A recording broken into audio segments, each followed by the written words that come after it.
The Portland area officials are taking this time to stress now is the time to get prepared. Emma Jerome is live in studio with the message. Emma? Yeah, it's not too late. It was probably best to be prepared earlier, but you can still be prepared for blizzard conditions for that winter weather. High winds and heavy rain overnight not making things easy for Portland General Electric crews. Right now, there are more than 200 outages impacting about 8,500 customers right now. And ahead of winter weather, folks hit hardware stores en masse to stock up on things to keep their homes warm and lit should they lose power.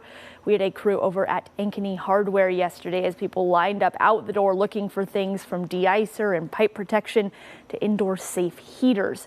Owner Norman Chusid said while most years people tend to go with the flow with whatever weather hits Portland this year, especially after the storm of February last year, many are taking the time to get prepared ahead of time.